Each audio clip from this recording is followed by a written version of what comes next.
That's here. That's home. That's us. On it, everyone you love, everyone you know, everyone you ever heard of, every human being who ever was, lived out their lives. The aggregate of our joy and suffering, thousands of confident religions, ideologies, and economic doctrines, every hunter and forager, every hero and coward, every creator and destroyer of civilization, every king and peasant, every young couple in love, every mother and father, hopeful child, inventor and explorer, every teacher of morals, every corrupt politician, every superstar, every supreme leader, every saint and sinner in the history of our species lived there, on a mote of dust, suspended in a sunbeam. The Earth is a very small stage in a vast cosmic arena. Think of the rivers of blood spilled by all those generals and emperors, so that in glory and triumph they could become the momentary masters of a fraction of a dot. Think of the endless cruelties visited by the inhabitants of one corner of this pixel on the scarcely distinguishable inhabitants of some other corner. How frequent their misunderstandings, how eager they are to kill one another, how fervent their hatreds. Our posturings, our imagined self-importance, the delusion that we have some privileged position in the universe are challenged by this point of pale light. Our planet is a lonely speck in the great enveloping cosmic dark. In our obscurity, in all this vastness, there is no hint that help will come from elsewhere to save us from ourselves. The Earth is the only world known so far to harbor life. There is nowhere else, at least in the near future, to which our species could migrate. Visit? Yes. Settle? Not yet. Like it or not, for the moment, the Earth is where we make our stand. It has been said that astronomy is a humbling and character-building experience. There is perhaps no better demonstration of the folly of human conceits than this distant image.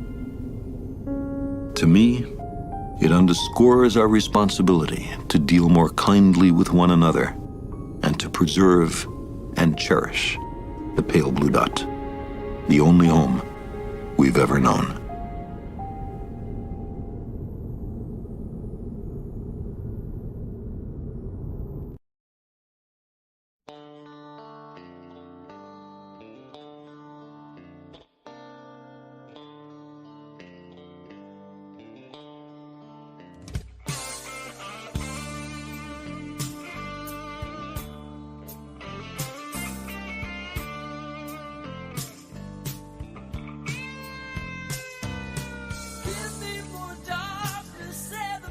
Good evening, good evening, good evening, and welcome to our class for this evening in spiritual studies. I am your teacher for this evening, Alonzo Richard Fleming Jr., and I thank all of you who are joining me on Facebook, on YouTube, and all the other venues I think we have broadcasting there.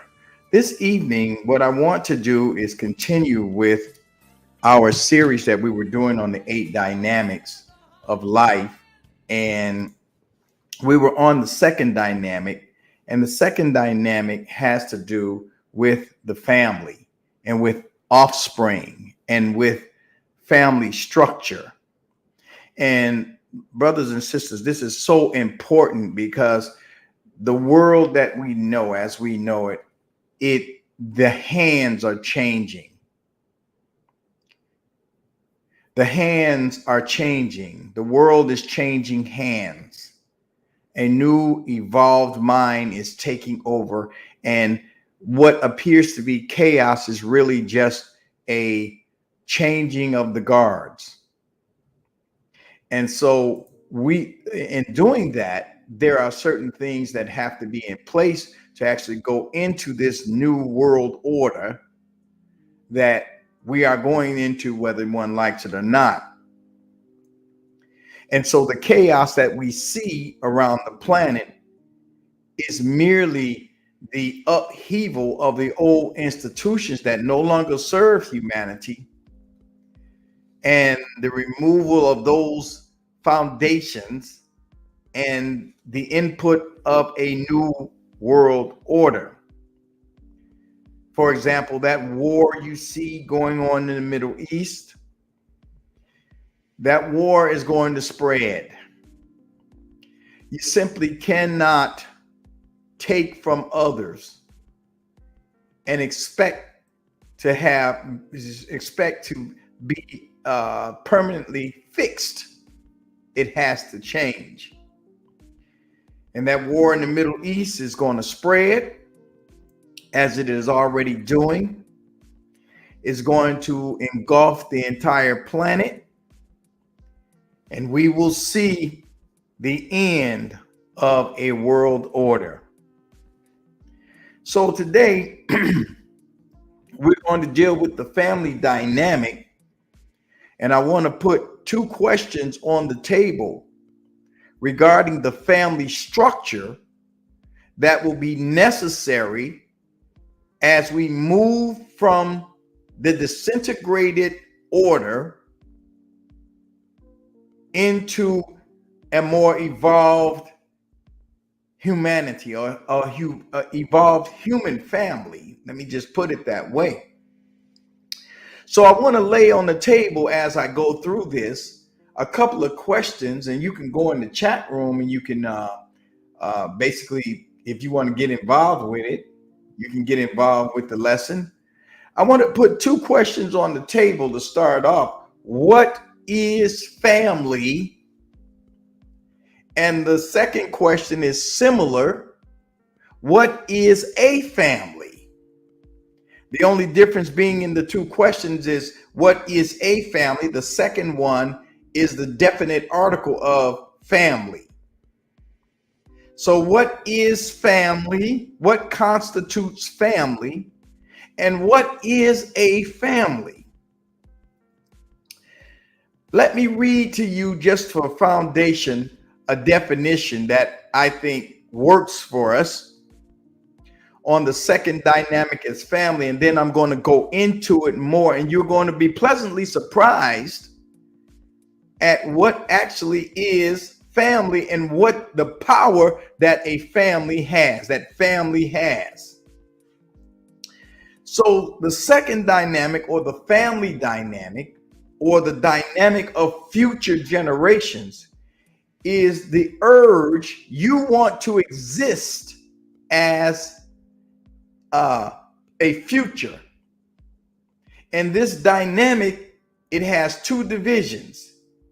The second dynamic of family has the sexual act itself, and the family unit, including the rearing of children. And it can be called the sex dynamic because it has to do with coming together, conceiving children, and rearing them for the future. That's you existing in the future. When you say the children are our future, you really may not understand what you're saying. The children are our future. You existing as the future. And because many of us have been inundated with superstition and fairy tales, we don't realize that you exist, that you are real. You are real. So the family dynamic has to do with the sexual act and the rearing of children. Now, let me give you a brief history lesson that I stumbled upon when I was in college. And I thought I just remembered it all the way, from that day to this. There were approximately three, and we're going into the fourth level of the Black family in history. The first look of the family during the slave era was a female heading a household with children from different fathers. And this was due to the forced sexual act in an attempt to rear strong slaves. And so the slave master took a scientific approach to breeding our forefathers, and they wanted the biggest and the strongest to breed with the woman so that she would have good field hands and docile minds, and as well as strong backs. So the family unit in the Black family during slavery was a woman with children from different fathers. And several things came out of that. You had the young boys being socialized into thinking that this was the definition of a man, your sexual prowess. So this was bred into the DNA that sexual prowessness is the definition of a man. It was an unintended thing, but this is exactly what was bred into that. And then into the females was bred to have large body counts. These were unintended things that came as a result of the forced breeding. But suffice it to say that in slavery, the family structure was a woman with children from different fathers, and they were reared long enough to go out into the field or into the house or be sold off, whatever the slave master wanted. This is what happened as she raised the children to a certain age, and then they were removed from the home. We're talking about the family, and I want to give you a sense of our development and our evolution as a people with respect to the family.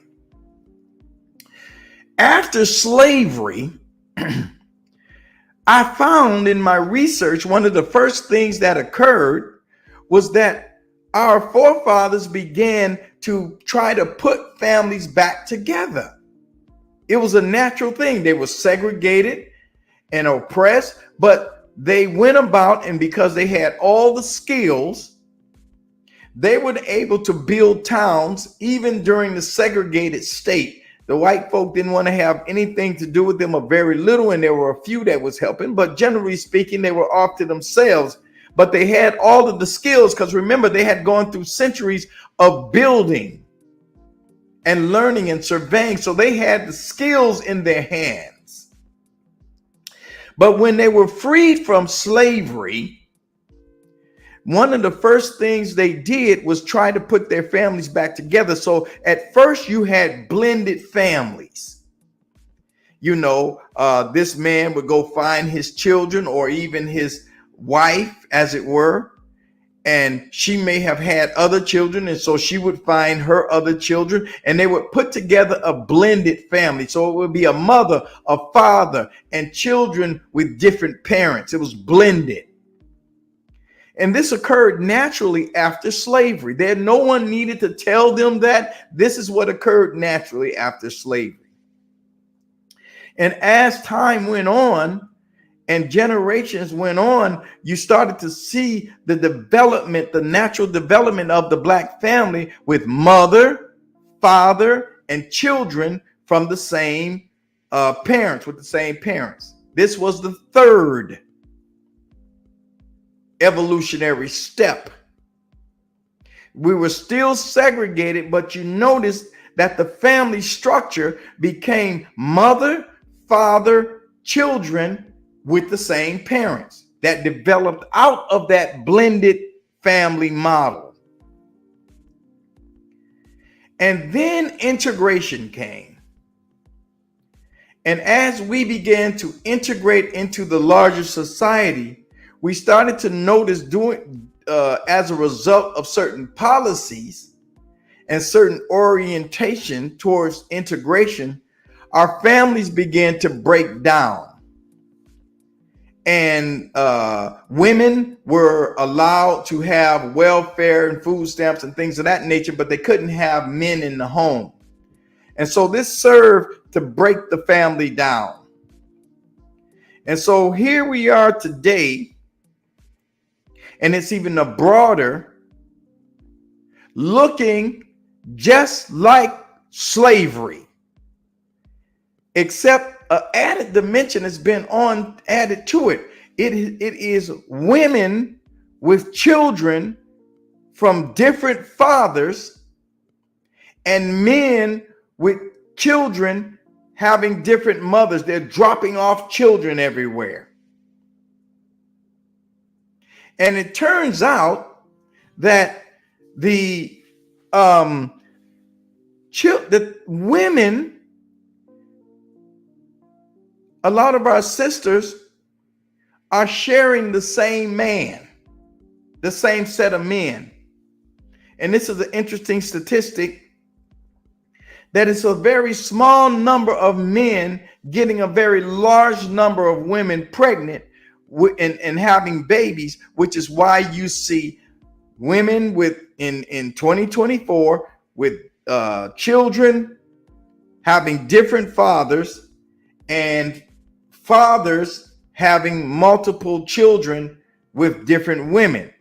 It turns out that there's a very small number of men, black men, getting black women pregnant.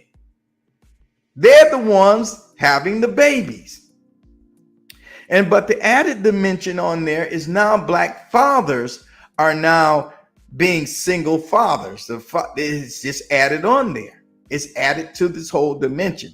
So in essence, what I'm saying, brothers and sisters, that our families in 24 after integration look exactly like our families looked in 1824. A mother with children, different fathers, and very few of us are getting married. Very few of us are staying together when we do get married. Why is this? This is not an accident. And I'm not here to push any kind of conspiracy. But let me give you that backdrop to get you prepared for what I'm going to speak to tonight. Have you ever cleaned out a closet, a messy closet? A messy closet, you hide all your stuff in there.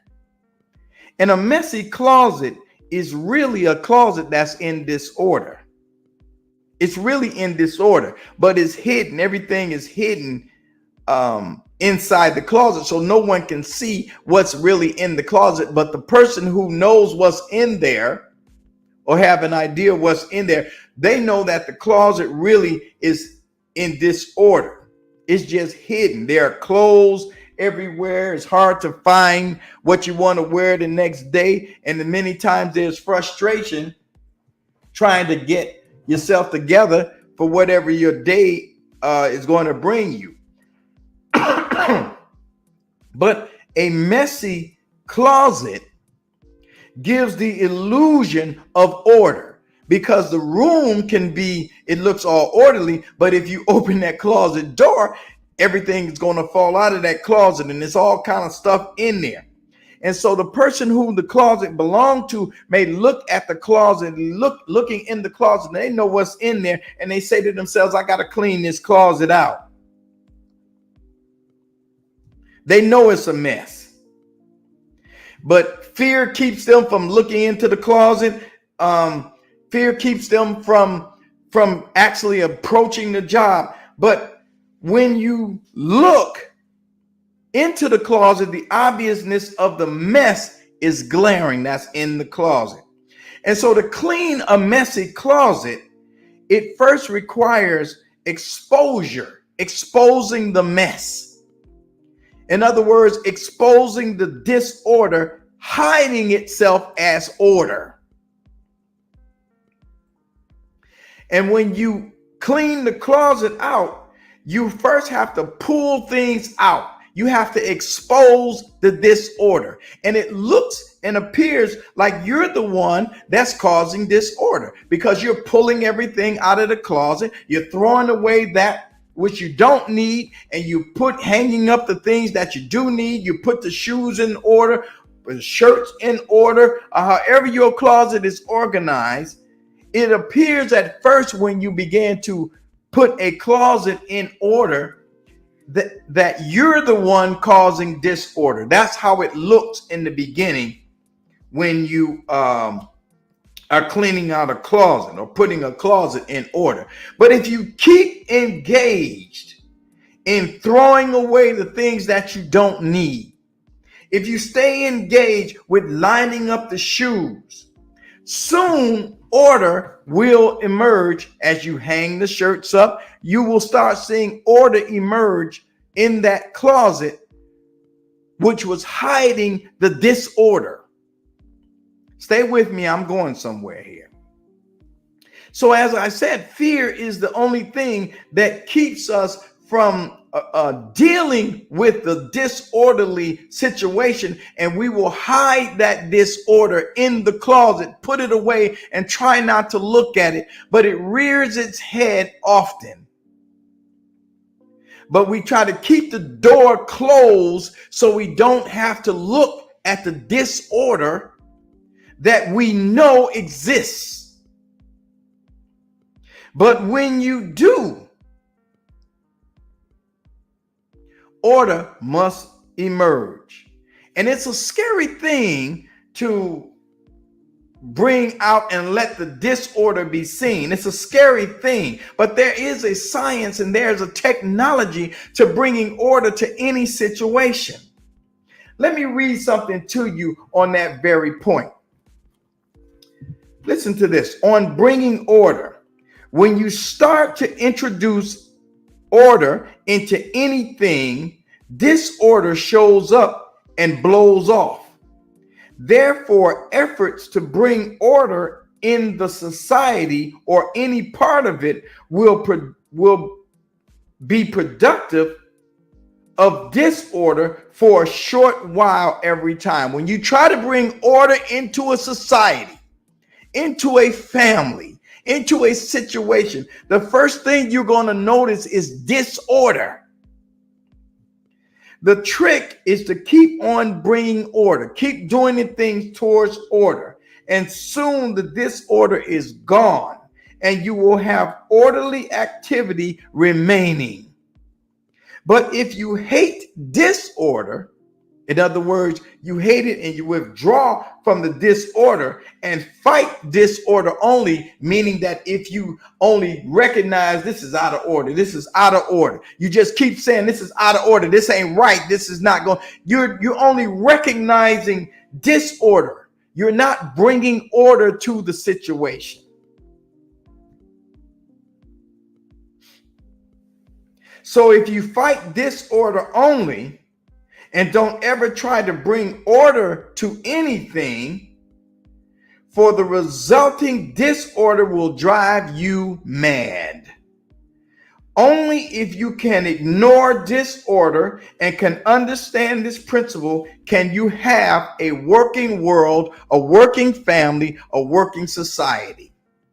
We have to come to terms with the hidden disorder in the closet that seem to manifest disorder. It looks like it's orderly because the door is closed, but the disorder is there being hidden, but it rears its ugly head, and disorder is seen throughout our families, throughout the society, throughout our communities.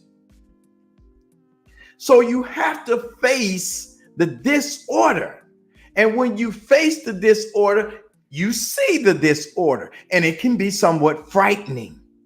But continue with bringing order, doing things that bring order, and soon the disorder will disappear. In the Bible, Moses looked at the disorder of a situation and opened that closet door. He looked at it and he opened it. He was a Hebrew, but he was in the Pharaoh's house. This is a story in the Bible in the book of Exodus. And he went out and he examined the condition of the people. He saw them fighting one another. He saw the distress that they were under, but they were up under an order that was keeping the situation hidden, the disorder or the source of the pain hidden. The people had become tolerant of the deceptive position that they held in Egypt.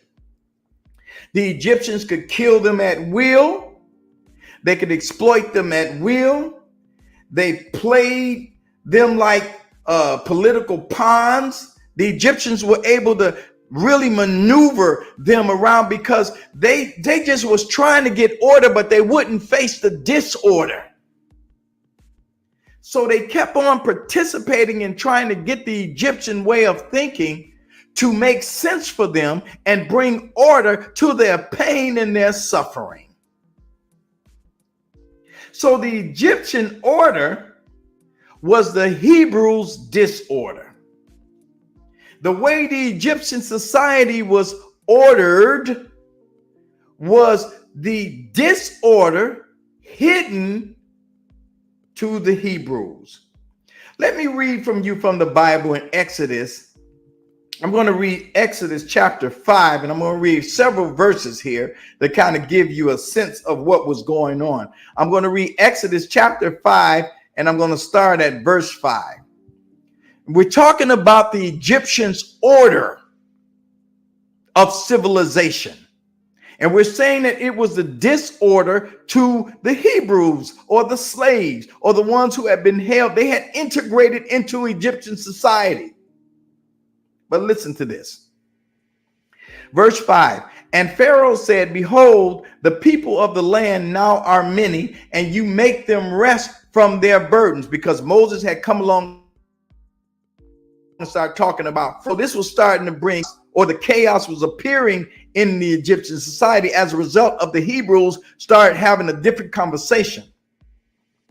And Pharaoh commanded the same day that the taskmasters of the people and their officers, saying, you shall no more give the people straw to make brick, and heretofore let them go and gather straw for themselves. So in other words, he made the economic situation tougher. And the tale of the bricks which they did make heretofore, you shall lay upon them, and you shall not diminish anything. In other words, they have to make the same amount using substandard materials and substandard working condition, for they be idle. Now, this is what the Pharaoh is saying. They be idle. And this is why they are crying, saying, let us go and sacrifice to our God. So in other words, the Pharaoh kept them moving. Man, he felt that their idleness, their ability to relax a little bit, is the reason that they started thinking in an orderly way. So he said, that's the reason that y'all saying we need to get our own God. We need to start formulating our own civilization.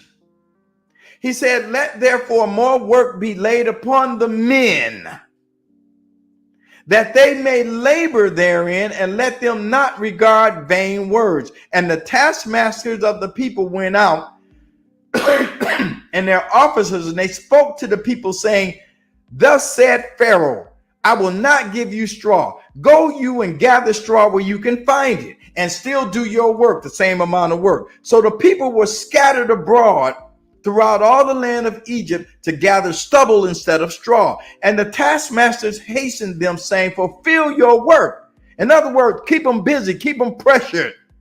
Don't ever let them relax and think. Your daily task as when there was straw. In other words, you got to do what you was able to do when you had straw, but you don't have any straw now. And the officers of the of the children of Israel, which Pharaoh's taskmasters had set over them, were beaten and demanded, "Why have you not fulfilled your task in making bricks, both yesterday and today as now?" Now, let me tell you who the officers and the taskmasters are so you can get a sense of what's going on here. The officers in the slave order, the officers answered directly to Pharaoh. They were like the senators, the government officials, the people, masters, or the slave drivers. Like in our condition, you had the slave master, then he had hired people who took care of their overseers, as they called them. And then you had people who were black who were actually over the slaves. So in this particular case, the taskmasters answered directly to Pharaoh, and the officers of the people, they were the ones who were of the children of Israel. They were the slaves. They were like the civil rights leaders. They were the social organizers. They were the preachers, the nonprofit organizations, all that. They were the officers of the people. They were of the Hebrew people. And we call them in our day sellouts. So the officers of the children of Israel, this is verse 15, came and cried unto Pharaoh, saying, "Why are you dealing with us like this?" See, these were the civil rights leaders going directly to the Pharaoh, to the president, because their lives, the people, they're looking out for the people, and they're saying, "Well, why are you doing this to us?" You see.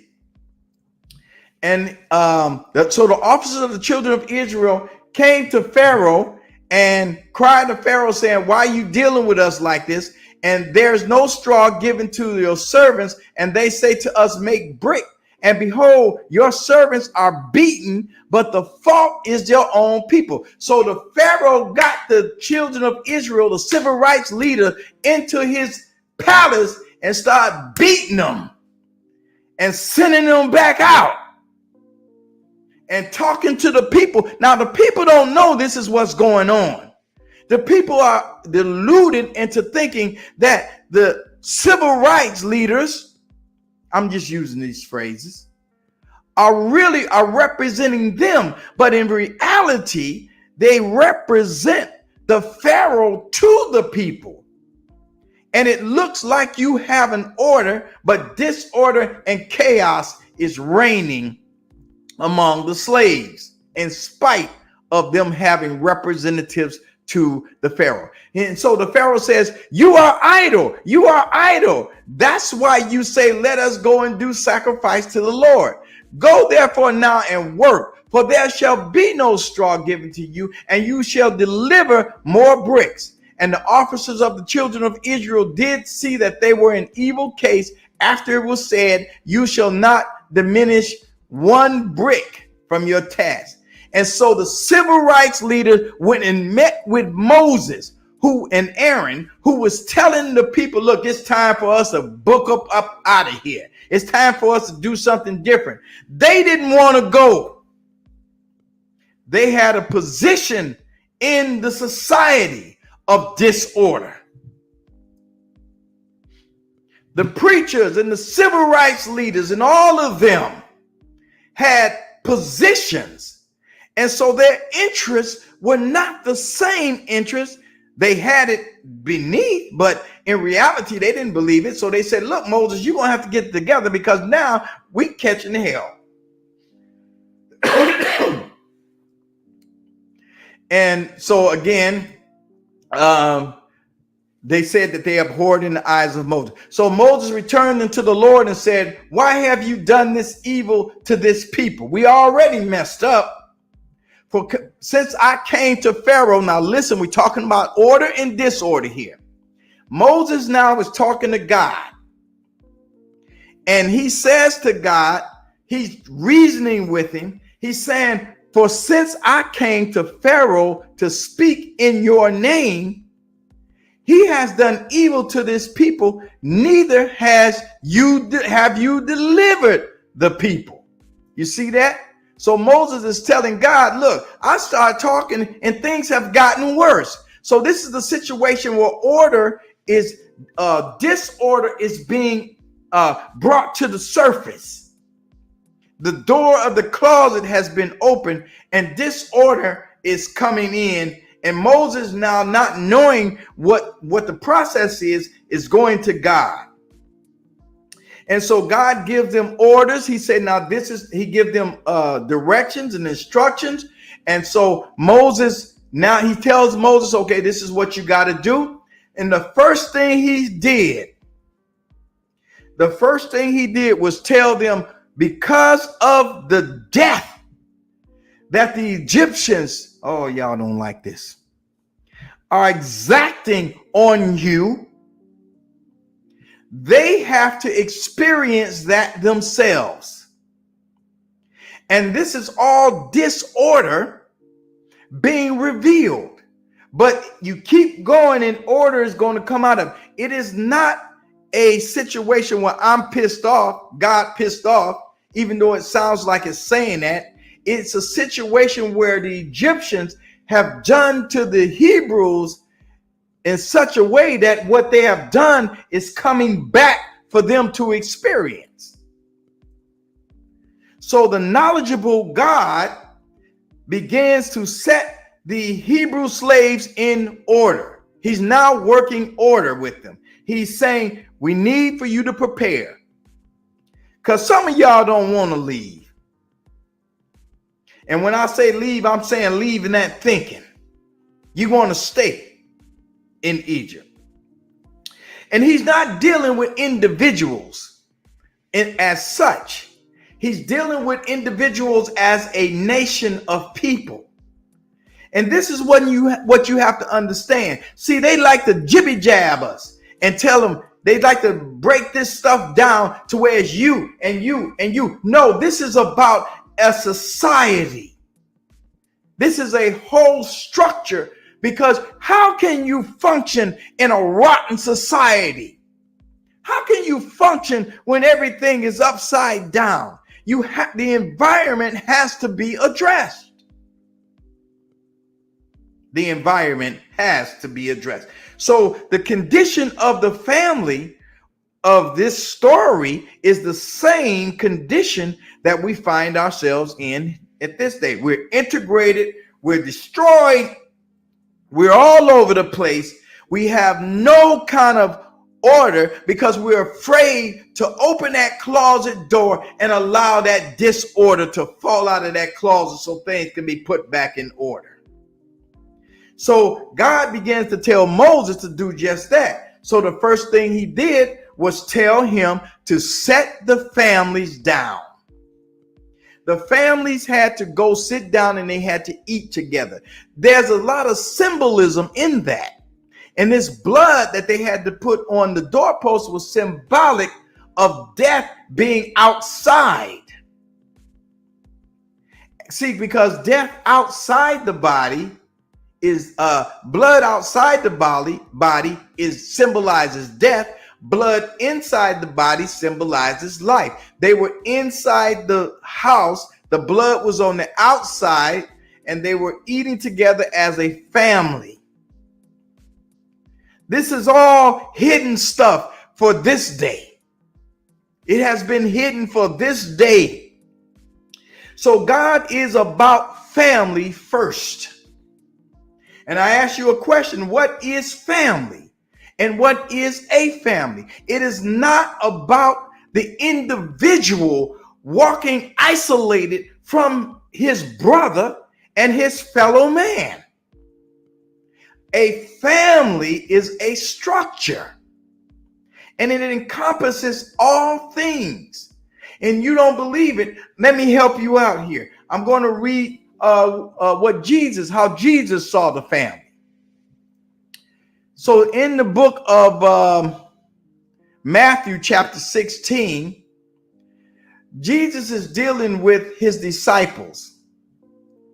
And he came to Caesarea Philippi 16 verse 13. And he asked his disciples, who are people saying I am? And they said, well, some say that you're John the Baptist. Some say that you're Elijah. Some say that you're Jeremiah or one of the other prophets. Then Jesus asked them directly, who do you say that I am? He wants to know what they thinking now. And it was Simon Peter that said, you are the Christ, the Son of the living God. The living God. It's very important that you understand this concept of living. There's no death in this living God. Peter said this to him. You are the Son of the living God. There's gods of death, gods of here, gods of this, gods of that. But Jesus represents the Son of the living God. So this distinguishes the thought that Jesus was teaching or preaching to them from the thinking of the other gods. You hear me? Jesus did not teach them about death because there is no death in him. Therefore, he doesn't teach you about death. He teaches you about the living God. Now, verse 17. This is what Jesus said to Peter after he said, you are the Christ, the Son of the living God. Jesus said to Peter, you are blessed because my Father, nobody told you, revealed this information to you, but my Father who is in heaven. He is the one that revealed this knowledge to you, Peter, about my identity. This is very important. It's very important for you to understand what I'm about to say here. Nobody outside of Peter, including Jesus, did not tell Peter, did not give Peter that information. It was something internal to Peter that he accessed to get that information. And Jesus tells you where he got it. He said, nobody outside of yourself told you this. My Father told you this, and he is in heaven. And if you remember, Jesus tells us that don't look no place else but heaven, but inside. He said, the kingdom of heaven is within you. So Peter went to heaven, met with God, got his own identity first. And that's the only way he was able to see Christ in Jesus, because he had to see it in himself first. You cannot see Christ in Jesus. You cannot see Christ in God. You cannot see a God in Jesus. You cannot see Christ in your brother. You cannot see God in your brother until you first see God in yourself. It's the only way that Peter was able to see Christ in Jesus is if he first saw it in himself. He saw Christ, anointed one, in himself first, and he then recognized it in Jesus. Now, Jesus said, my Father is the one that revealed this to you. Father is part of a family. Simon Peter called Jesus the Son of the living God. Son is part of a family. And so Jesus, after he said that, you are blessed and you are Peter and you are a stone, and upon this stone or this rock, I will build my church, and all the powers of hell shall not prevail against it. He did not say church. Jesus didn't know nothing about no church. The subject of this conversation is family. The word church did not come into existence for 725 years after Jesus was gone. They put that word church, the ones who cooked up this organization, church, in place of what Jesus was talking about, which was family. Son is a family, part of a family. Father is part of a family. And if you can hear this, mother is part of a family of the whole Godhead. You have no offspring without mother and father, and son representing the totality of the Son of God or the human family. So Jesus did not say church in that verse of scripture. And that's verse 17. The word church did not come about until the Roman Catholics concocted an organization as part of a government called church. And this is why your church has to go sign up with the government. It's part of it's an arm of the government. This is why your church in your communities look so rich. They're getting money from the government. They're getting the food that they're giving away from the government. They're not going out and buying this. They got a partnership with the government. Church is part of the government. Jesus in chapter 16 was not talking about no church. He was talking about family. So he says, upon this knowledge, this stone, this rock, this foundation, I'm going to build my family. I'm not talking about no church.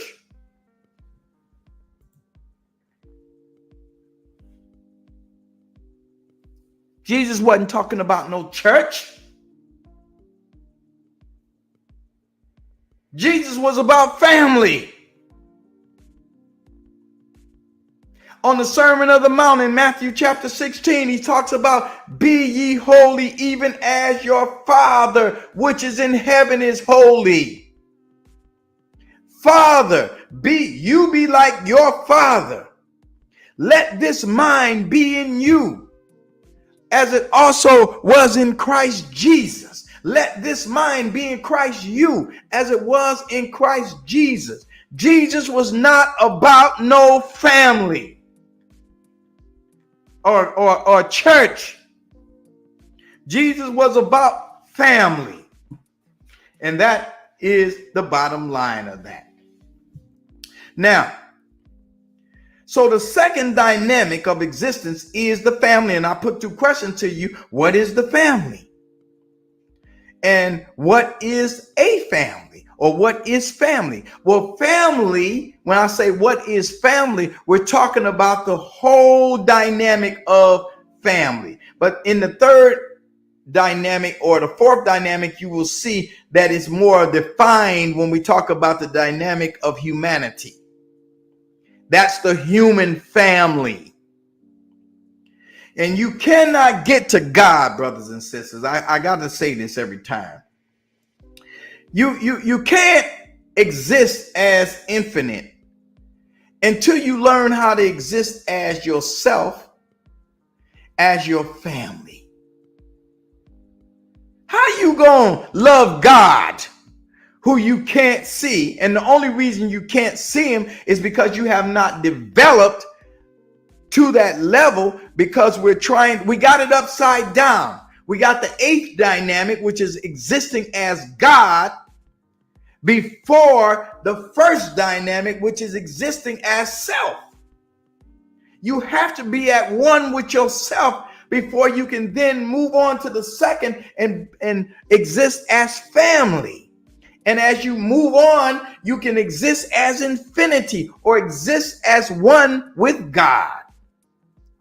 So the family dynamic has components, and these components of the family, you can read about that in Genesis chapter 1. Let us make man in our image, and it gives you an idea, made a male and female. And let me just read this to you about the components of family. The component of family at the physical plane is made up of, well, let me read it for you. Gender. Gender is in everything. Everything has masculine and feminine principles in it. Gender manifests on all planes of existence. Gender embodies the truth that there is gender manifested in everything, that the masculine and feminine principle are ever present and active in all phases of phenomena on each and every plane of life. Sex is merely the manifestation of gender on certain planes of the great physical plane. We're talking about it on the physical at this point, but it doesn't matter what plane you have ascended to. Gender functions on all planes of existence. And gender is functioning as male and female. And male and female function on all planes of existence. And this is very important to understand the principle of gender, because it will help us to navigate through all the confusion of the declining system that we are in, where we're willing to violate or attempt to violate the law of gender to get a political entity in place, not recognizing that we are violating certain laws. So gender or mother, the family is consisting of the mother or the female, and the mother, she brings all things into existence. The female brings it all on all planes. It is the female that brings all things into existence. She is the life giver. The female gives life to everything. She is the receiver. She receives from the male on all levels of existence. The female is endowed with wisdom. The female is endowed with belief. I know it sounds strange because you haven't been taught anything and you accept, don't learn. Jesus says, seek and you shall find. The ego and the devil, or the demon as you want to call it, says seek but do not find. So you ever seeking and never getting an understanding because you fear knowledge. But it is the knowledge of God. It is the knowledge of yourself. It is the knowledge of your brother that brings life into existence. So in addition to the female bringing all things into existence, she is the life giver. She is the receiver. She is given a heavy dose of wisdom, and wisdom is the proper use of knowledge. She is given belief, and it is the female that is the manifester. And she gets impregnated. The female receives impregnation, whether it be ideas. It is the female that brings ideas into existence. But she has to want to bring that into existence. If she doesn't want to bring it into existence, she will mate with whomever she chooses to mate with. And if she's impregnated with an idea, with a child, it doesn't matter, with a doctrine, you will see the female giving life to that thing. And the female, whatever it looks like, it is an example of what the female has been mating with.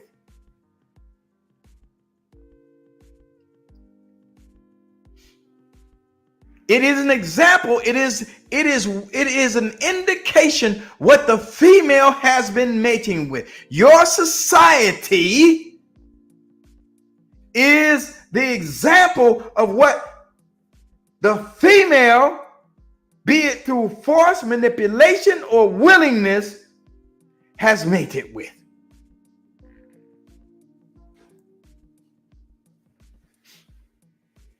She's giving birth to it. She's the only one that can give birth. These are uncomfortable laws to hear, but they are put in place for your benefit so you can function in the manifestation that you are at. If she gets pregnant by a thought, she will have the baby of that thought. She gets pregnant by an idea, she will manifest that idea. She gets pregnant by a sperm, she will give birth to that child. Only the female can give birth. Either voluntarily, manipulation, or through manipulation or force, she will give life to it, even if it's to her own detriment, if she's willing to allow it to manifest. And this is why our young girls' minds have to be protected, and why we have to come to terms with the fact that we are responsible for our own children's education. Because what you are seeing is what we are mating with. So Pharaoh in this story instructed the slave women to kill their own children. And many of them did.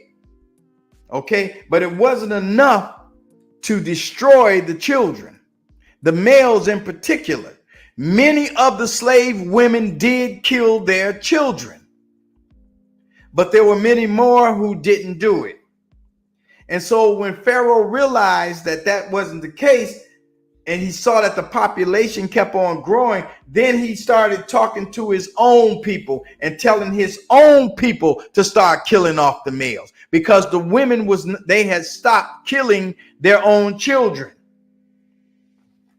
And so this is why you have this story.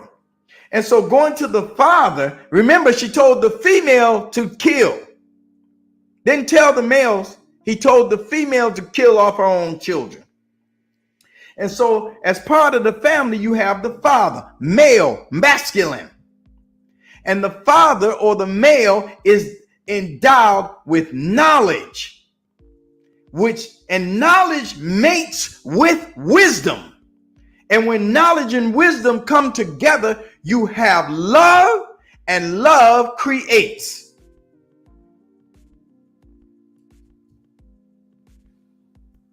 The male is endowed with knowledge and faith. The female is endowed with wisdom and belief. The masculine is endowed, it's a masculine energy, knowledge and faith. And the male design, he is the designer of life.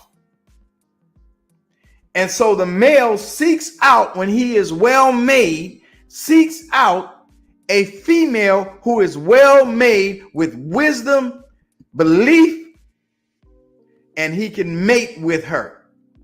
But if you've been socialized to mate with any and everything, then you will see the result of that. And that comes from a miseducated mind. The male is the impregnator. He's the orienter of communication. So whatever the male is thinking, the female he mates with, you will see that manifested. So the father, because he is endowed with knowledge, or the male is endowed with knowledge, he looks out at the present world. He looks out into the future. The female deals with, I'm just going back and forth because I want you to see this, how this works together. The female deals with present past. The male deals with present future. You see that? The female is the custodian of history. She deals with present past. The male deals with present future. We meet in the present. We have the past, the present, and the future. And so the male's job, as a result of his vision, looks out into the future, does the calculations, and decides which world he wants to see or he wants to create. He mates with a female who is willing, and you will see that world. Now, when you have a slave master come between them, you see the world that's conducive to Pharaoh. And the children represent the thinking that the mother and the father engaged in. Their energy and orientation is designed by the father, produced by the mother. And so great care must be taken by the parents to protect the minds of their children, what their children are exposed to. So listen to this, and I'm going to close. These principles that I spoke of this evening are spoken in your ear as you see this world flip on its head. Right before your eyes, you're looking at it. And we're not talking about years out. These principles are natural to us. They're natural to us. They're not foreign to us. They appear to be foreign because we have been miseducated. And so they appear to be foreign, and fairy tales and fantasies is what we are engaged in. But these principles are natural and will bring order to ourselves, to our communities, to the nation that's emerging, and to the planet. And unless some foreign thought is able to impregnate us, we will build that which is conducive to our nature. Now, last two things. You think because you are not connected to your male,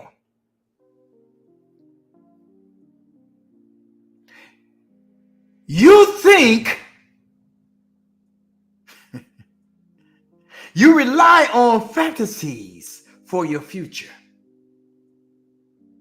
You think that a man is going to float from the sky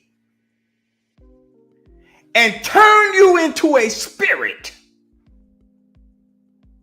and you float up into the sky, and then he gonna come down and whoop everybody. It's not the way it works. Here is what has been impregnated in the thoughts of our ladies. It was Henry Tanner that said after the Nat Turner Rebellion, we have closed every avenue by which light can enter the slave's mind. This was a congressman telling his fellows what they needed to do next. He said, we've closed every avenue by which knowledge which mean your males, can enter. This is why ain't no men in church, ladies. This is why. Oh, there's men in my church. Okay, you the exception. Ain't no man coming to no church. That day is done. We have closed every avenue by which light can enter into the slave's mind. Now, light represents knowledge. We have miseducated their males so that light or knowledge could never come to their minds.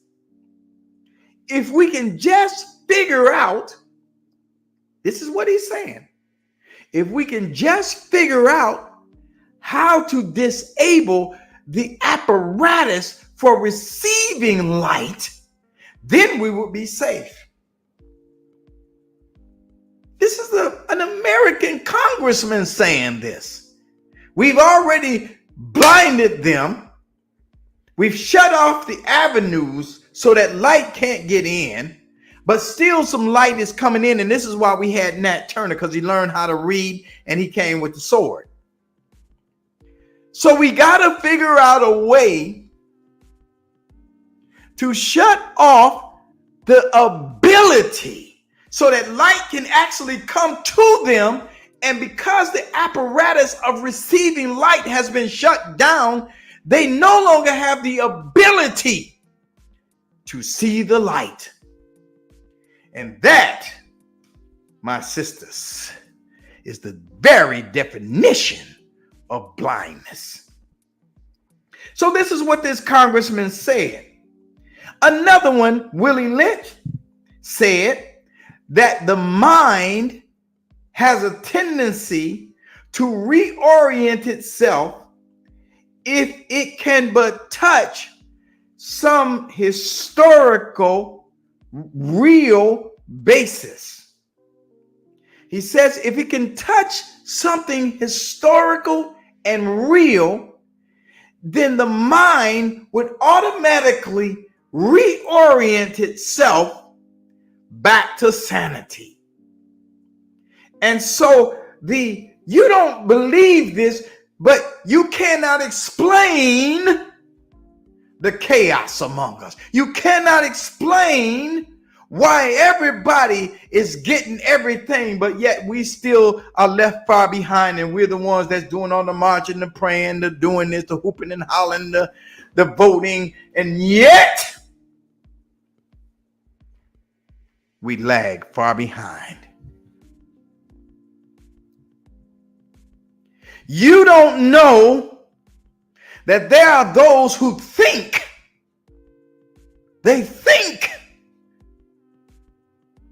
and they apply their thoughts. And to you, because you're being dealt with wisely, to you, you don't understand. You think it's just happening. Oh, this is the way it is. Black folk ain't never gonna get along. You saying this kind of stuff, not realizing that you're being manipulated on every turn, through the media, through the education, through the religion, through the politics, through the economics. There's not one institution that has not been touched by Satan or the ego. And so the family, brothers and sisters, is the first institution of civilization. And it's the institution that will lead us into a real civilization. We will be able to deal with each other as a group. So the thing we need to be doing, like Moses told the children of Israel as the death angel went through the land, sit down with your family and reconcile with them. Eat with your family at least once a week. We do it on Sundays in my home. This will give you insight into the inner thinking and the inner workings of your children.